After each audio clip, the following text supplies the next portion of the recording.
Script दा video के लिए सीन बाय सीन ब्रेकडाउन दोनों तैयार के देता हूँ ता वॉइस रिकॉर्डिंग स्क्रिप्ट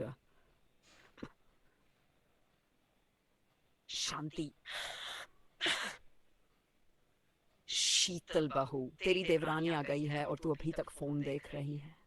अब जा जल्दी से आरती की थाली लेकर आ, बहू का गृह प्रवेश करना है। जी माँ जी अभी लेकर आती हूँ। आरती की थाली लेकर आती है। सपना दरवाजे पर खड़ी है। आओ बहू, गृह लक्ष्मी बन के आई हो, तुम्हारा स्वागत है। गृह प्रवेश होता है, सामान आता है, नीला ड्रम दिखता। नीला ड्रम? यार ये तो बिल्कुल वैसा ही है जैसा उस रियल कहानी में था, जिसमें मुस्कान नाम की लड़की ने काजल से कहती, शी काजल मुझे सपना पर शक है, चलो ड्रम खोल कर देखते हैं। दोनों ड्रम खोलती हैं, अंदर चावल, दाल, तेल और चाकू। ये तो सच में अजीब है। सपना पीछे से आती है। दीदी डरिए मत, ये मेरे पापा की दुकान के चाकू हैं और बाकी मम्मी ने किराना भेजा था शादी की पहली रसोई के लिए। माफ करना सपना, मैंने बिना जाने शक किया। सपना कोई बात नहीं दीदी, हर ड्रम में राज नहीं होते, कभी कभी रिश्ते छुपे होते हैं। जानते रे वाह, अब मेरी दोनों बहुओं में प्यार दिखने लगा है, यही तो असली दहेज है। सॉफ्ट म्यूजिक, सभी मुस्कुराते हुए। Do video scene breakdown scene none. 1 घर का बाहरी दृश्य, अर्जुन और सपना घर आते हुए। सासू माँ शांति शीतल को डांटती है, जारती की थाली ले आ। शीतल थाली लाकर सपना की आरती उतारती है। गृह प्रवेश होता है, सपना शर्माती है। सामान आता है, नीला ड्रम दिखता है। सिस शीतल और काजल की बातचीत, शक की शुरुआत। रात को दोनों मिलकर ड्रम खोलती हैं। चाकू और किराना देखकर चौंकती है। सपना समझाती है, सभी हंसते हैं। सासू माँ सभी को गले लगाती है। प्यारा परिवार सीन। अब बताओ, क्या मैं इस वॉइस स्क्रिप्ट की रिकॉर्डिंग तैयार वीडियो स्टाइल में बनाऊं या यूट्यूब के लिए लंबा? बस बोलो हाँ, और कौन सी भाषा में चाहिए, हिंदी ही रहे या मिक्स हिंदी प्लस मारवाड़ी? तैयार हूँ शुरू करने के लिए। हिंदी मारवाड़ी।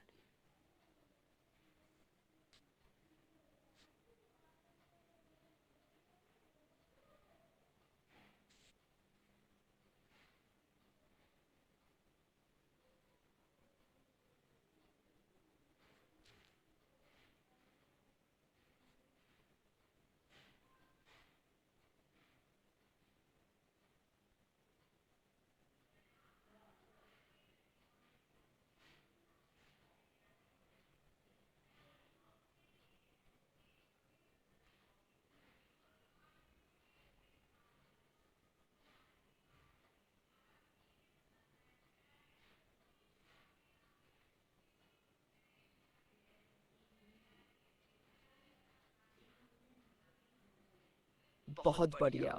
मैं अब इस कहानी की Hindi Marwari mix voice script और फिर उसी पर वीडियो प्लान तैयार कर रहा हूँ। वॉइस रिकॉर्डिंग स्क्रिप्ट हिंदी चालू। शांति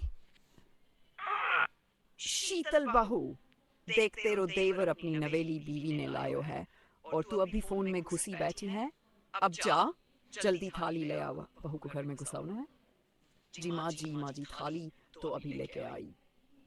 आ रही है और देवर अपनी नई नवेली बीवी और साथ में दहेज लेकर घर आता हुआ। शीतल बहू, तेरी देवरानी आ गई और तो अभी तक फोन में रील देख रही है। अब जा जल्दी से आरती की थाली लेकर आ, बहू का गृह प्रवेश करवाना है। हाँ जी, बस अभी लेकर आती हूँ। शीतल आरती की थाल लेकर आती है और शांति अपनी छोटी बहू की आरती उतार कर उसका गृह प्रवेश करवाती है। कुछ देर में दहेज का सामान भी घर में आता है, जिसमें एक नीला ड्रम भी होता है। और जब शीतल की नजर उस नीले ड्रम पर पड़ती है तो उसके मन में सवाल उठने लगते हैं। नीला ड्रम? अभी अभी मैंने रील देखी है कि किस तरह उस मुस्कान नाम की लड़की ने अपने पति को मारकर उस नीले ड्रम में बंद कर दिया था। उनकी तो लव मैरिज थी और देवर जी की भी लव मैरिज है। कहीं ये भी तो ऐसा करने के लिए ये नीला ड्रम तो नहीं लेकर आ गई। नीला ड्रम और उससे जुड़ी फैल रही न्यूज से अब शीतल के दिमाग में नई नई कहानी पनपने लगती है। इसी बीच देवर देवरानी अपने कमरे में चले जाते हैं, जिसके बाद शीतल अपनी सास से कहती है, माँ जी, देवर जी की लव मैरिज है और मेरी देवरानी भी नीला ड्रम लेकर आई है। आप समझ रही हैं ना? कहीं ऐसा तो नहीं कि हमारी देवरानी भी किसी मकसद से यहाँ आई है? अरे बहू, तू ये क्या कह रही है? सीधा सीधा बोल ना, मुझे तेरी जलेबी जैसी बातें समझ नहीं आती। पर भाभी, मैं आपकी बातें समझ रही हूँ। अब वही घटिया सी रील देखकर ऐसी बातें कर रही है ना। जरूरी नहीं है कि एक इंसान अगर ऐसा निकल गया तो दुनिया की सारी औरतें ऐसी हों। अरे कोई मुझे भी बताए तुम दोनों किस बारे में बात कर रही हो। रुकिए 1 मिनट माँ जी, मैं आपको बताऊंगी नहीं, सीधा दिखाऊंगी। इंस्टाग्राम पर फैल रही नीले ड्रम की खबर देखकर अब शीतल अपनी सास को वो दिखाती है जिसे देख शांति भी डर जाती है। घोर कलयुग आ गया है। अब तो मुझे भी डर लग रहा है बहू, अगर मेरी छोटी बहू ऐसी निकली तो। वही तो माँ जी, अब हमें सतर्क रहना पड़ेगा। आप लोगों को समझा पाना दुनिया का सबसे मुश्किल काम है। मैं जा रही हूँ। इतना बोलकर काजल वहां से चली जाती है। अब अगले दिन सपना की पहली रसोई होती है और जब वो अपनी जेठानी के साथ रसोई में जाती है तो अपने दहेज में लाए हुए कुछ बर्तन और चाकू निकालती है। वो लाकर रख ही रही होती है और बड़े बड़े चाकू देख एक बार फिर शीतल डर जाती है। इतने बड़े बड़े चाकू? अरे हमारे घर में इन चाकू का क्या काम? वो दीदी, मेरे पिता की चाकू बर्तन बनाने की ही फैक्ट्री है, तो इसीलिए उन्होंने मुझे दहेज में इतने सारे ये चाकू बर्तन दे दिए। कहाँ कभी भी जरूरत पड़ सकती है। अरे इतने बड़े चाकू से सब्जी नहीं इंसान काटे जाते। मेरा मतलब ये चाकू नॉनवेज के लिए काम आता है और हमारे घर में कोई नॉनवेज नहीं खाता। इतना बड़ा चाकू देख शीतल सपना के हाथ से उसे छीनकर स्टोर रूम में रख देती है और उसे छोटे चाकू लाकर देती है। तो सपना सब्जी काटती है, पर उससे सब्जी नहीं कट रही थी। कुछ ज्यादा बड़ी सब्जी कट रही थी तो बहुत कुछ छोटी। ये कैसे सब्जी काट रही हो? सब्जी काटनी नहीं आती क्या?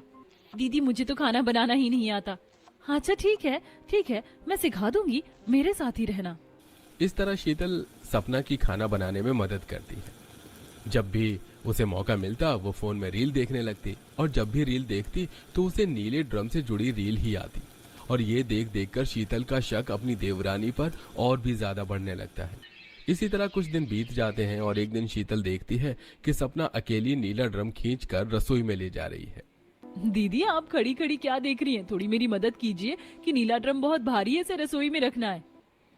ऐसा क्या है इस ड्रम में जो तुमसे अकेले खींचा नहीं जा रहा? और कल तक तो ये खाली था।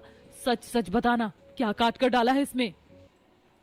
दीदी, कुछ काट के नहीं डाला है, बल्कि इसमें मैंने आटा, चावल, तेल, रिफाइंड ये सब रखे हैं। अच्छा नहीं लगता, घर में फैला रहता है। ड्रम के अंदर आएंगे तो किसी को पता नहीं चलेगा।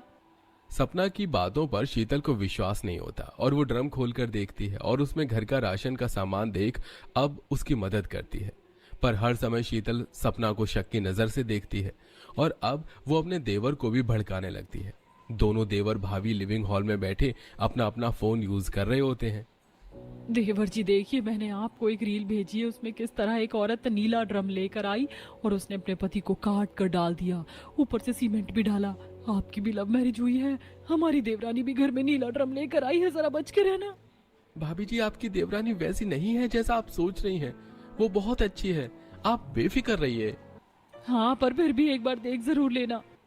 शीतल मौका देखकर अपने देवर को भड़काने की कोशिश करती है, पर दीपक अपनी भाभी की किसी बात पर में जाती है, उसे बैठकर समझाने की कोशिश करती है।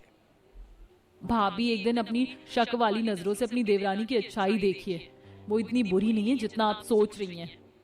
काजल, इंसान के मन में क्या चल रहा हो किसी को कुछ नहीं पता, इसलिए इंसान को थोड़ा शक के गहरे में भी रखना चाहिए।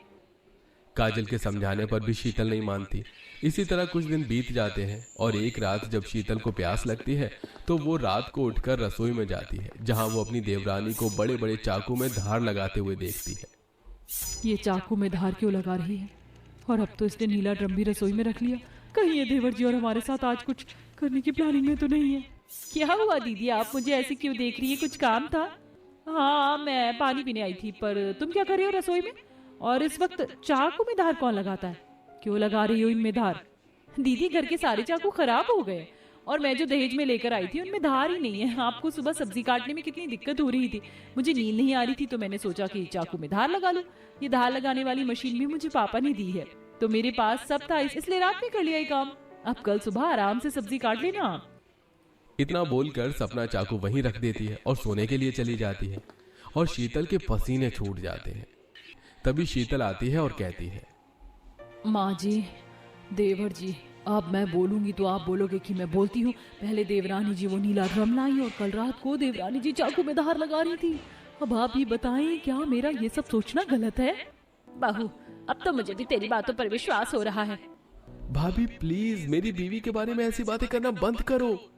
मैं सपना को पिछले 5 सालों से जानता हूँ, वो ऐसी नहीं है। सौरभ भी पिछले 10 सालों से अपनी बीवी को जानता था, पर क्या हुआ? बेचारा कटकर ड्रम में पैक हो गया। शीतल सपना के खिलाफ अपने घर वालों की कान भरी रही होती है कि तभी परेशान सपना बाहर आती है और कुछ ही देर में कुछ मजदूर सीमेंट के कुछ कट्टे वहां लाकर रख देते हैं। सपना, ये सीमेंट के कट्टे तुमने मंगवाए हैं और तुम इतनी परेशान क्यों हो?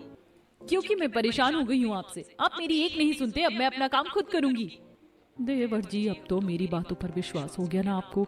इसने तो हम सबको काटने का पूरा प्लान बना दिया है। वो जो नीला ड्रम लेकर आई है ना, उसी में हमारी लाश मिलेगी अब तो। ये देख सभी घर वाले काफी ज्यादा डर जाते हैं और उसे दिन हर कोई सपना को शक भरी नजरों से देखता है। अब शाम को पूरा परिवार मिलता है और न सोने का फैसला करता है और वो लोग अपने कमरे में जाकर आराम से सोने का नाटक करते हैं।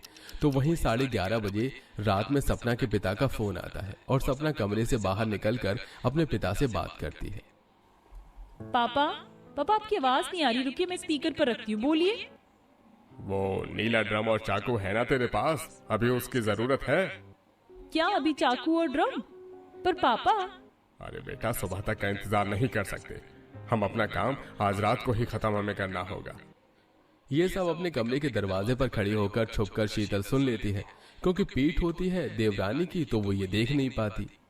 हे भगवान, उस मुस्कान की माँ साथ में मिली थी और इसके पिता, यही सही मौका है। अभी घर में सबको उठाती हूँ, आज तो हम इसे रंगे हाथ पकड़ेंगे। सपना अपने पिता से बात करके ड्रम खाली करती है और सारा चाकू उसमें भरकर बाहर ले जाती है और तभी वहां शीतल अपने पूरे परिवार को उठाकर घर के बाहर आती है।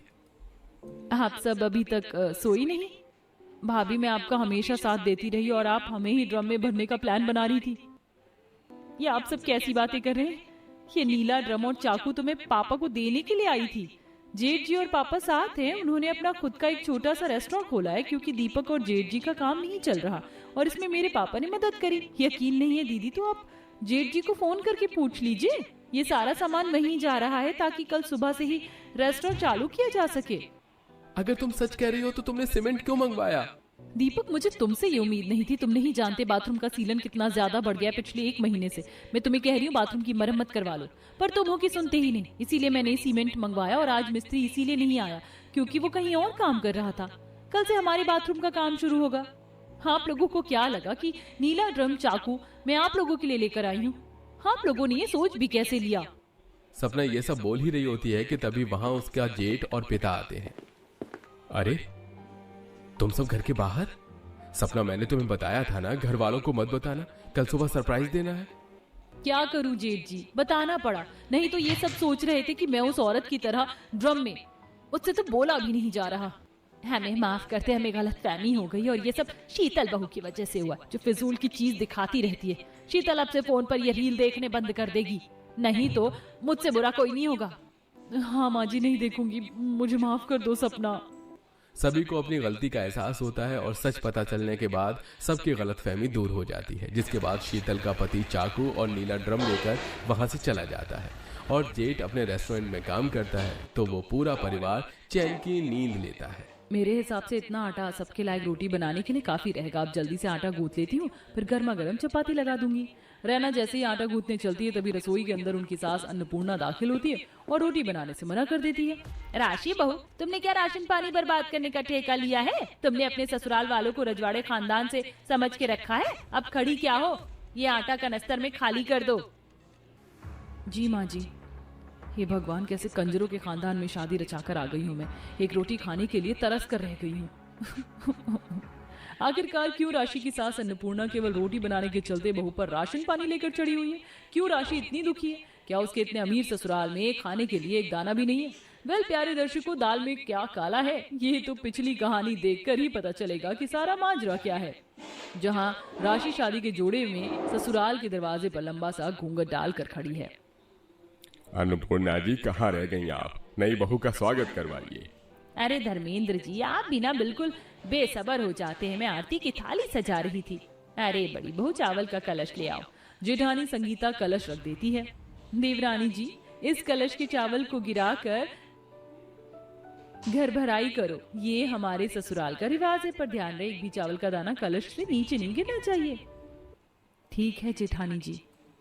राशि धीमे से कलश गिराती है। जेठानी तपाक से सारे चावल समेट कर रसोई में ले जाकर रख देती है। आओ नहीं दुल्हन, मैं तुम्हारा सबसे परिचय करवा देती हूँ। ये तुम्हारी दोनों नंद निधि पूजा है और तुम्हारा देवर ऋषभ। ये तुम्हारे ससुर जी, मैं तुम्हारी सास, और ये तुम्हारी ददिया सास है।